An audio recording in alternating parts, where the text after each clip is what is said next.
All right, members, we'll make a wee start, all right? Okay, you're all very welcome here to this Environmental Services Committee meeting on Wednesday, the 15th of January here in the Grange in Omagh. And I'm joined by members in the chamber, and we also have Councillor Fitzgerald on WebEx. Okay, we'll move on to the agenda. First one, apologies, and I have an apology for Councillor Bernard McGrath. Do you have any other apologies? Councillor Maguire. I'm going to carry an apology for Councillor Dermot Brown.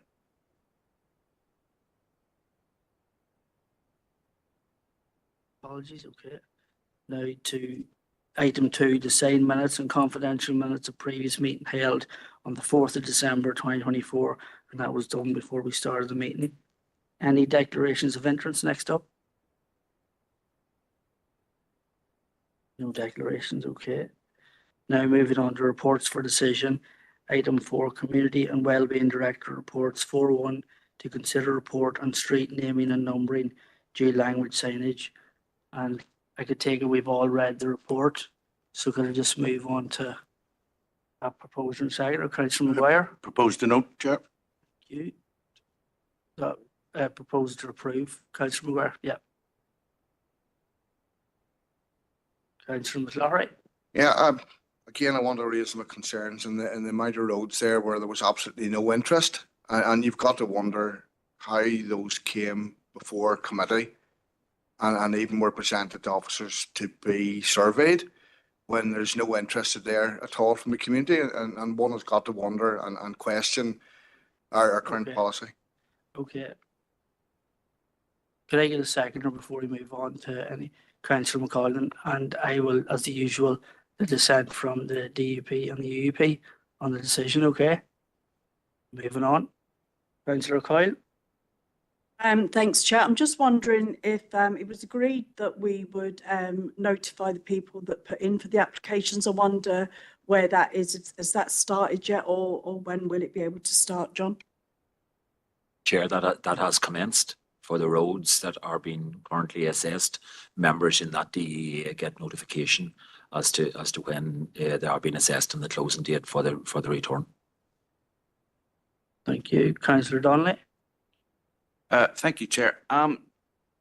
Just a query, because I suppose my own street hasn't been surveyed, so I haven't had the chance to ever kind of see what one of these surveys looks like. But I was contacted by somebody recently who street was being evaluated for interest in dual language, and I think a point that they made to me was the level of information that was contained in the document that actually went out.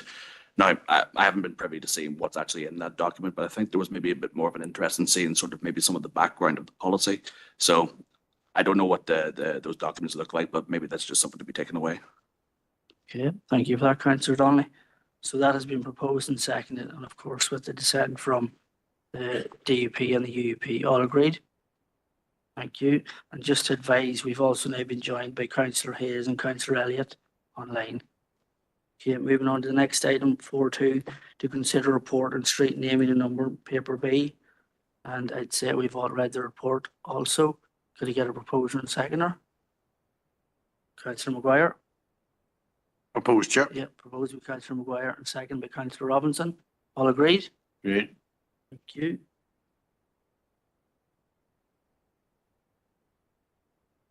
Now moving on to item 5, Environment and Place Director report, to consider report on estate map matters, paper C, and that's over to you, John. Thank you, Chair. Chair, a number of matters for decision and some for information in this report. First 2 matters for decision regarding lands at Dernabilt Road in Killyfold. So Mahervely and Killyfoley Main Shed is a registered charity in the area, and they've identified a portion of land to the front of the one of the sheds at Killyville, which would be suitable for an orchard garden. And they're proposing willow planting, pathway seeding, and hoping to apply for some funding. So to enable them to progress with that application, they require consent from the council as a landowner. So it's therefore recommended that the council entered into a service level agreement with Mahervely and Killyfold Main Sheds in respect to the portion of land as outlined in Appendix 1 of the paper. Second item then for decision is in relation to Brookborough and District Community Development Association.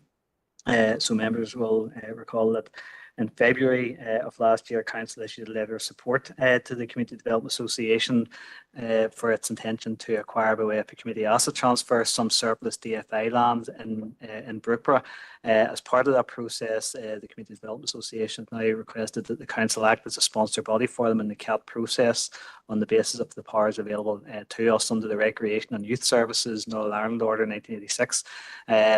It's noted within the report, and at the time this report was being drafted, that we were still just looking to confirm with our own legal services that we had the necessary barriers under that legislation. I can just update you that we have confirmed that is the position. So the Recreation and Youth Services Order does give Council the legal basis to act as a sponsor in respect of the community asset transfer process for purposes allied to that legislation. The group have supplied a copy of their draft business case, which Council has provided, our officers have provided feedback on, and the Brookborough and District Community Development Association have updated their draft business case on the basis of that feedback, and also confirmed that there's no requirement for financial support for the Council in respect of their proposed land acquisition and the community asset transfer from DFI. So on the basis that it's recommended that Council confirm its intention to act as a sponsor body for Brookborough and District Community Development Association in respect of those the community asset transfer of surplus DFI lands at Killarney Road in Brookborough. In section 2.3, you see a number of requests for the use of council property. Enniskillen and Royal Grammar School request permission to use Holly Hill Car Park on the evening of their open night, 30th of January. Sporting Dogs Ireland that requested permission to use Castle Caldwell Forest for an event on the 23rd of February. Omagh Harriers permission to use Lissanelli Avenue Car Park for the annual Omagh Half Marathon Fun Run on the 6th of April, and St John's Ambulance requested permission to use Gorton Glen Forest Park for a fun day on the 20th of June later this year. Then the section 3 of the report, you'll see just it's an item for information. We were contacted by DFI in the last week just to advise that the previously approved road widening works, or the preparatory works for the road widening of the Gorton Road as part of the enabling activity around the Strudel Shared Educational Campus, that those trees will be removed on the weekend of Friday the 31st of January, through to Sunday the 2nd of February. And I know officers from within our park, estates and property were engaging with DFI today, and one of the proposals is that any of the felled trees that they would be taken off site, and we would work with DFI to identify any opportunities to retain some of that timber for potential, described as public art, sculptures, carvings, street furniture that then could be repositioned within Strudel Shared Educational Campus and indeed the Grange Park. So again, that's only for information. I know DFI have also indicated that while the time frame is the 31st of January to this Sunday the 2nd of February, they would hope that the majority of the work certainly would be completed on the Friday and the Saturday. So the recommendations set out in section 9 that the council approves entering into the service level agreement with Maravilla and Killyfold Main Shed in respect to the portion of land at Killyfold. That council acts as a sponsor body for Brookborough and District Community Development Association in respect of the community asset transfer process with DFI. The council approves the use of council property as set out within the report, and the council notes the update on the respect to the removal of trees on Grange Park by DFI roads from the 31st of January to the 2nd of February. Thank you for that, John. Councillor Feely. Yeah, thanks, Chair, and thanks for that report, John, and I'm happy to propose the recommendation. I just want to say well done to Brookborough and District Community Development Association. They're doing good work in the area there, and I'm just good to see it all has been sorted out, so happy to propose. Thank you for that, Councillor Feely. Councillor Robinson. Sorry, Chair, I didn't declare an interest in 2.2, isn't that there? Okay, that's noted. Thank you. Okay, nobody else indicated. Could I get a seconder for that proposal? Councillor Crawford, and we're all agreed. Thank you. You're now moving on to reports for information. Item 6, Environment and Place Director Report. 6.1, to note report on Northern Ireland Local Authority Collective Municipal Waste Management Statistics to 2023-2024. annual report, paper D, and that's you again, John. Thank you, Chair. It's one of those papers where you have to take a drink of water before you start the title. This is the annual report that comes from DAERA in respect of the collected municipal waste across the district, and indeed it's published as part of the Northern Ireland annual report. Members, I know there's a lot of detailed statistical information in this. I think we could take it. Everybody's read it. So if Absolutely. anybody has any queries, we could move on to a proposer and seconder. Yep, happy to Yeah. do that. Yep. So nobody's, Councillor McLaughlin. Not really a query. I mean, the extensive report and it keeps us up to date. If you give me a little bit of latitude, Chair. Currently, one club that I'm involved with and another couple of clubs are telling me that we have bottle banks at Enniskillen Rugby Club, and I know the football club in KS also have them. We're now having to pay to get those emptied, and the glass has now been mixed. Now, I know that from a tour of Insert that they can't, mixed glasses of no use to them. And I find it hard to believe that we're having to pay to get glass taken away from Fermanagh, and we have a business that's bringing glass into Fermanagh, and it's recycled glass, and I can't see the economics, never mind the environmental benefits of that. So I don't know, is there only just the one company now operating that's taking away this glass, and it's just purely mixed? Because although we have three colours there, they're telling us now it doesn't matter. Once they come in the lorry, it just all goes into the one lorry. There doesn't seem to, there is no separation, and if we don't pay the money up front, they don't come either. It seems quite strange that this is something that's going on. I know you can't update us today, John, but I wonder if there's something you could come back to us with. Make a comment there, John. Yeah, Chair. I think and the issue around glass collection, as you know, obviously it's going into mixed tray recycling in terms of municipal collection. As you said, we're aware that there, a number of sports clubs would have the arrangements that the members outlined in terms of having bottle banks, and they're doing their part to try and encourage more recycling. As to, and sorry, so the point I was going to make was that within our response to rethinking our resources, obviously one of the proposals within the department's consultation had been around twin stream mixed tray recycling. So certainly this council's response was that the preferred approach would be for glass to come out of municipal recycling, and that was very much with the view around the impact and the potential positive impact that could have on local economy within this district, but also in terms of then progress towards net zero. And certainly I know that the issue around NSARC, the business that the members referred to, has been highlighted within the chamber previously, and is something that we referred to in our own response. I suppose the piece that I can't comment on is there only one company? To the best of my knowledge, there are more than one company offering glass recycling services, but I will certainly come back to you on the detail around what the marketplace looks like in that regard, and happy to share that out by way of an update to the member. Yeah, thank you, John. Okay, can I get a proposer and seconder? Councillor McLaughlin and Councillor Crawford. Thank you for that. Now moving on to 6.2, to note update report on climate action, paper E. You again, John. Yeah, thank you, Chair. And Chair, again, there's a theme running through a number of the reports tonight around sort of waste and recycling and sort of progress towards net zero circular economies. I think this is really, again, paper for information, 3 items in here about work that we've been doing in partnership with Keeping Northern Ireland Beautiful, with the SBRA, so the Small Business Research Initiative around persuasive technologies, and which is very much about focusing on education, awareness and behaviour change. And then lastly, the work that we've been doing with the Northern Ireland Resources Network around a recycling programme that's been piloted in the local primary schools. And members may have seen some of the media coverage of that, very positive media coverage, both on social media and broadcast media, in respect of, say, the work down at Knocknagore Primary School in Trillick, St Nolly's Primary School in Darrell and Jones Memorial Primary School in Enniskillen. So it's a lot of good work happening there. So these are very much good news stories. The work that each of these projects is doing aligns with the council's corporate plan, with the wider district community plan, indeed with our own climate change, sustainable development strategy and action plan.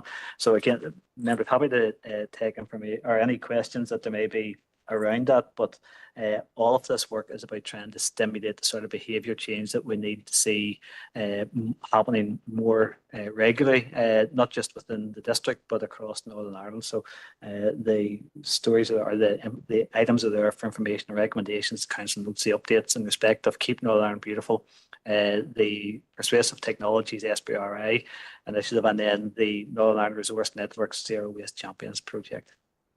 Thank you, John. Okay, nobody indicating. Could you get a proposer and seconder for that? Councillor Donnelly and Councillor Coyle. Thank you. Now on to item 6.3, to note report of the Director of Environment Place, paper F. John again. Thank you, Chair.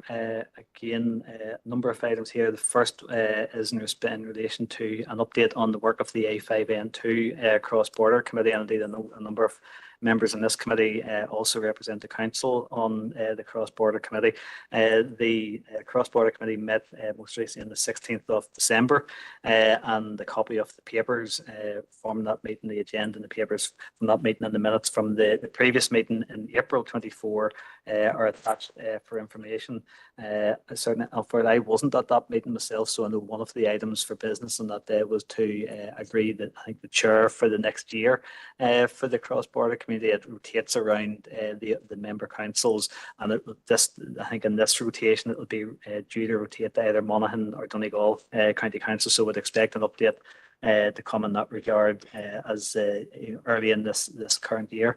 The second item then is in respect of work that we've been doing with Lisnaskea Sustainable Energy Community Project. That's a National Lottery Community Fund project. We've been working with Lisnaskea Community Enterprises, supporting them to put an application into the Sustainable Energy Communities project. There's 900 of these communities in the Republic of Ireland, and 4 pilots have now been identified in Northern Ireland, of which Lisnaskea is one of the 4, the other 3 being Mount Vernon, Belfast, Ballymacash and Lisburn, and Dolman's Climate Action Network, County Down, is Castlewellan in County Down.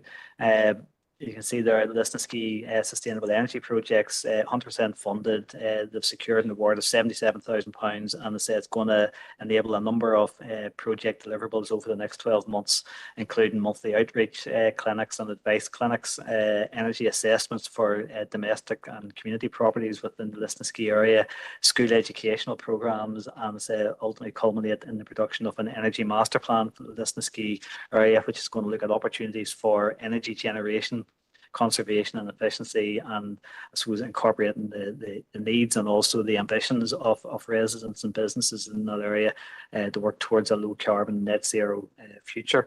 And then lastly, members, within the update, or the paper is an update on the extended producer responsibility, and we've had a number of updates at committee over the course of the last 6 months. The DEFRA have recently written to the council providing an update in respect of the estimated indicative payments pursuant to the producer responsibilities obligations, and this is where DEFRA and Treasury at a UK level are levying additional charges onto the producers of waste, which then councils, local authorities across these islands end up having to collect and process and manage. So the correspondence and the documents are attached as appendices to the paper include detailed update on the methodology used to calculate the 25-26 indicative payments to local authorities, and then also provide some further guidance on the performance effectiveness metrics. And there's ongoing discussion and engagement with DEFRA in that regard. Certainly this council, along with the other 10 district councils, has been working with Strategic Investment Board to collate feedback on the process to date. And so the expectation will be then that the first of those payments will come through to local authorities in Q3 of 25-26.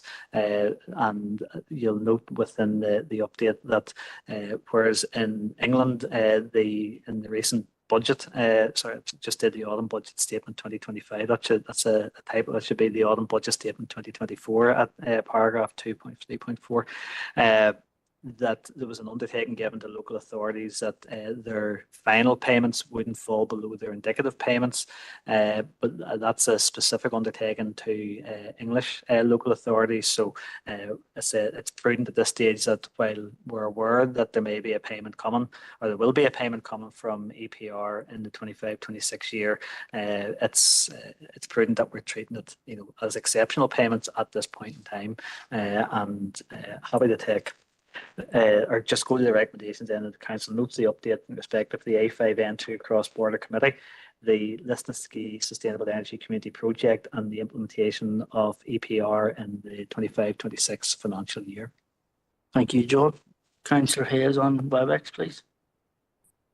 Yeah, hello. Thank you, Chair. I'm happy to propose, and just would like to comment on the programme in Lisnaskea. Was really delighted that Lisnaskea has been chosen as a pilot area for this scheme, with energy efficiency help and advice to residents, and the work with the local schools with the educational visits, etc. It should be really, really positive, hopefully over the next 12 months. So yeah, happy to propose, Chair. Yeah, thank you for that. Okay, nobody else looking to come in. Could you get a seconder for the Councillor Robinson? And we're all agreed. Oh, sorry, Councillor Robinson. Johnny Gall is going to be the chair of the A5 and 2, John. Right, thank you for that. Okay, so that's been proposed and seconded, and we're all in agreement. Yeah. Okay, now moving on to item 7, correspondence, and there's 2 items. Oh, 3 items, sorry. If I take the first 2. Yeah, one ahead, yeah. Okay, Chair. So the first item of correspondence in your PACS members is from Ardson North Down Borough Council, and you'll recall that we had a similar correspondence last month from Michelle McElveen MLA, which made reference to the Ardson North Down motion. So this correspondence is really the outworking of the letter last month from Ms McElveen as an MLA, and the engagement she's had with the Minister for Agriculture, Environment and Rural Affairs. The Ardson North Down have asked that all councils would consider writing to DAERA in support of the Ardson North Down Borough Council motion. This is focused on I suppose the introduction, and asking DAERA to consider the introduction of a recycling scheme for disposable nappies and other absorbent hygiene products. I suppose the proposal and the motion from Ardson North Down and the request that's being asked of the department would support work towards a circular economy. I know there is evidence when a similar project was trialled in Wales in the last couple of years, that the recycled product was then able to be recycled into asphalt and bitumen products, which they were able to use within those local authorities for road repairs and resurfacing. I'm sure there may be other uses beyond as well in terms of the fibres. The particular issues obviously are around the type of material that's being referred to, say the disposable nappies and the absorbent hygiene products are probably one of the most significant contaminating factors within our blue bins across the district and across Northern Ireland. So any intervention that would help to remove that contamination, well, obviously it could be a further stimulus that's been referred to in some of the previous papers around increasing recycling rates across Northern Ireland. So we have significant challenges in that regard to meet or to get towards the 70% recycling target in the Climate Change Act 2022. I suppose one of a further context, obviously, then for this, and it's referred to in the correspondence, is the department's recent consultation on rethinking our resources. And one of the proposals within that consultation is about restricting and reducing the capacity for weekly residual collections. It's currently 120 litres per week, and there's a proposal that that will be limited to 90 litres per week, which is either limiting the size of containers or the frequency of collection, which could put pressure then onto some households that have, whether it's young children or there's a high use and a dependence on absorbent hygiene products.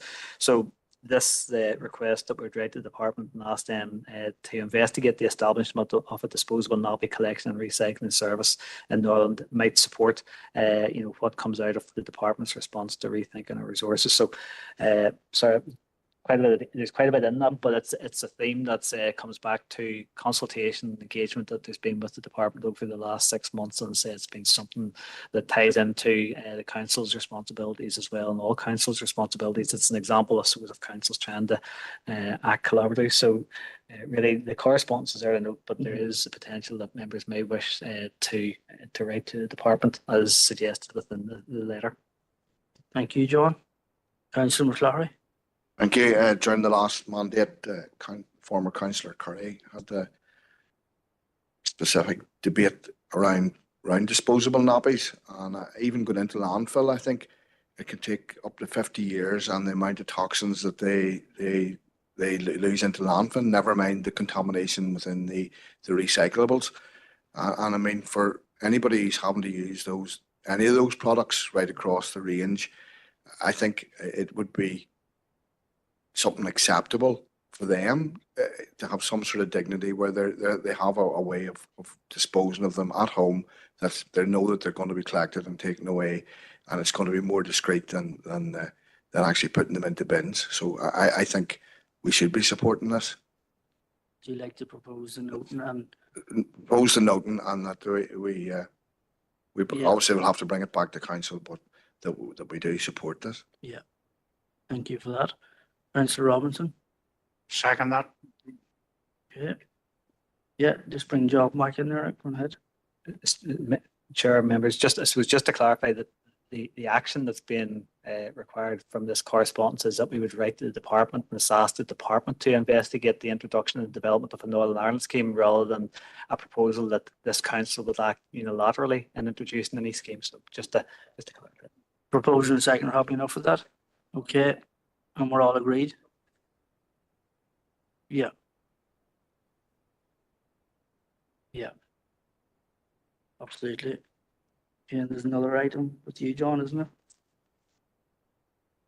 Thank you, Chair. So, Chair, we've had a response from the Minister for Agriculture, Environment and Rural Affairs. This was on foot of correspondence that issued in December regarding an inquiry around how the Minister intended his department to work with local government to achieve a just transition to net zero, and in particular any plans to establish a just transition capital fund. And this was really, this was a request that came from this committee, Councillor Donnelly, I think, back in the December meeting. So we've had there's a comprehensive response there from the Minister as to how he's currently working with local government. His department is currently working with local government, and the engagement that there has been to date with the SOLAS, the Society of Local Authority Chief Executives, and indeed with council officers across each of the 11 district councils on a number of fronts, including green growth and climate change.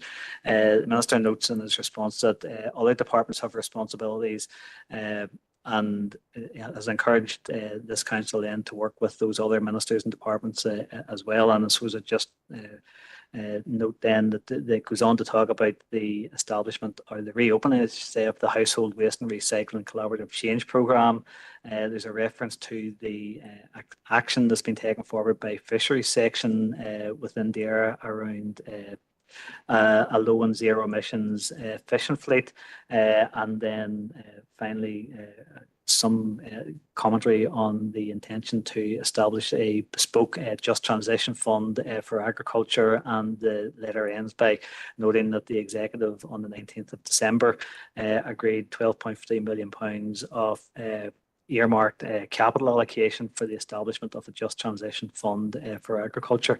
I suppose just a couple of things for members in noting the correspondence that this council has and will continue to engage with all of these various government departments that have been referred to, and that's evidenced by the number of consultation responses and various network engagements that officers are involved in. The council also has previously been able to avail of £725,000 of funding through the Collaborative Change Programme. That was for the upgrade works at Dramee Household Recycling Centre in 2021.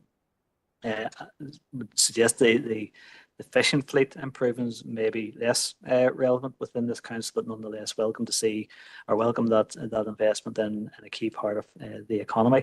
And finally then, obviously officers will continue to scan their website for keep a lookout for details of the Just Transition Fund for agriculture, and we will share that as relevant when they become available. So just the stage proposer to note. Yeah, thank you, John. Councillor Donnelly. Thank you, Chair, and thank you for that analysis. I suppose this does come off the back of the proposal that I made that last month. As part of that, we had sought that we would try and get feedback as well from DEFRA and the Department for Energy Security and Net Zero. I don't suppose, was that correspondence issued, or have they just simply not replied? We haven't had any. This is the only response we've had at this point.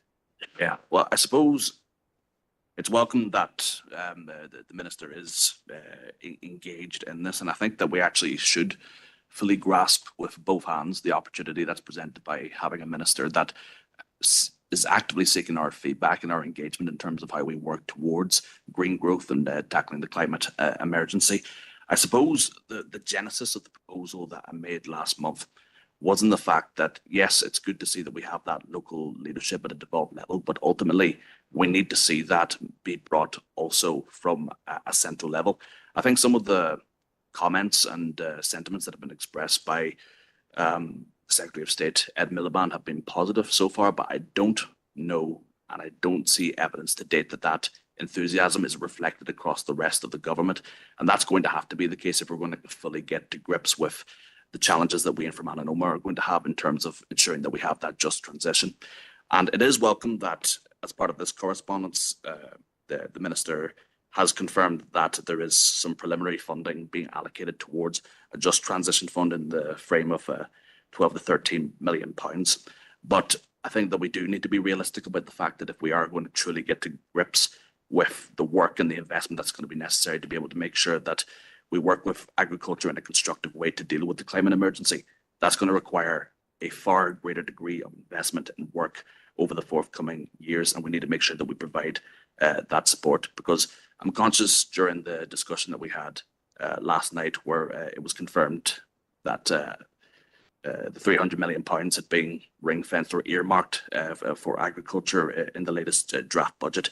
There were some concerns that maybe wouldn't fully be going towards agriculture, but it may be allocated to additional purposes such as the environment and all the rest of it.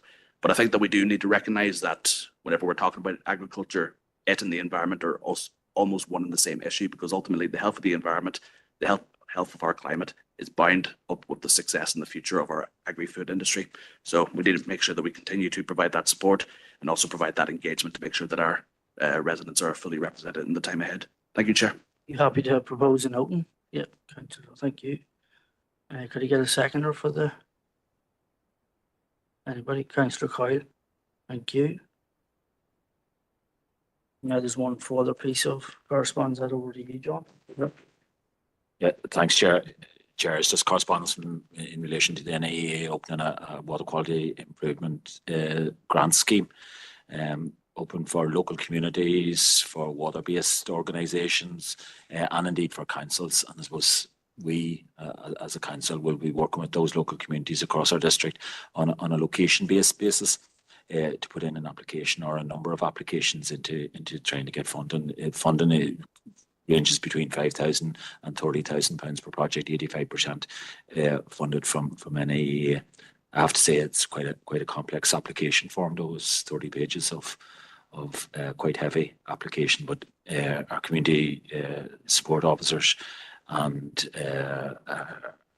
climate change officers will work with those local communities in putting in applications. Thank you, Chair. So just for note, John, yeah. Proposer and seconder note that. Councillor Coyle and Councillor Robinson. Thank you.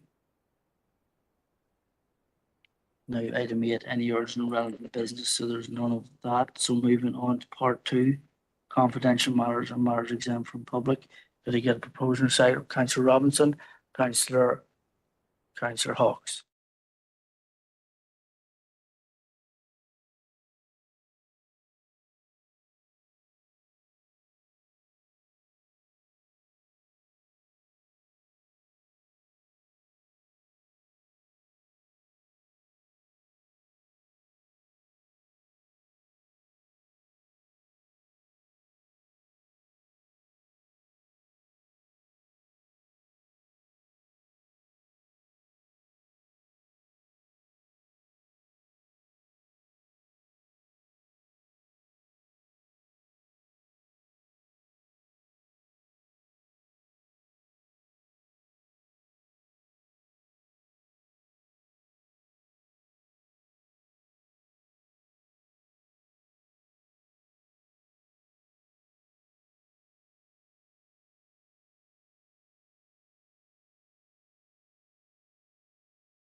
Okay, just a recap there, John, please.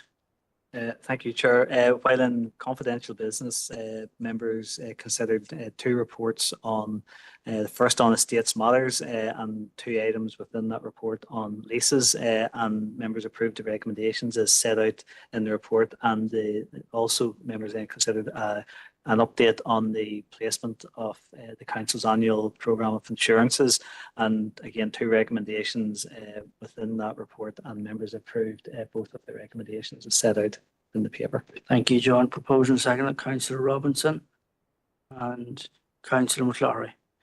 Thank you. Okay, we'll go back now to any urgent relevant business. We'll bring in Councillor Coyle. Thank you, Chair. Just in relation to calls around animal welfare and in particular dogs and cats, and on the back of a meeting that I had with animal welfare volunteer groups on Friday, I'd like to propose that the council give the councillors an update around the roles and responsibilities of our dog wardens and animal welfare officers, and also that the council launch an awareness campaign around the same thing for the public, so that hopefully we can, people become good, responsible dog owners and cat owners. Okay, thank you for that. Councillor McClary. Thank you. I agree with Councillor Coyle. During the last mandate, we had a presentation from the manager and some of the dog wardens and the animal welfare officer. I think it was a special council meeting. I know the late Johnny Gibson was one of those who presented, and the officer that we've recently lost were two of them, and the animal welfare officer as well, who covers this area and works out of, I think he works out of maybe out of this building or a building close by. Perhaps if Councillor Coyle want to amend it and make it into a special council meeting where they would do a presentation to us similar to that again. I'm not sure what the format of that was, but it was about an hour long, and I found it very, very beneficial. And whilst your memory, it's always good to be refreshed on things like that. Yeah, Chair, it was an informal meeting just with the animal welfare officers and the dog control officers. It wasn't a special council meeting, and we wouldn't normally hold a special council meeting for such a thing, but we can certainly arrange something like that also for members, again, just to raise awareness among members. Maybe if we bring the report through first, and then coming out of that we will organise a session for members just to go through the details and to ask the pertinent questions of the dog wardens and animal welfare officers. Yeah.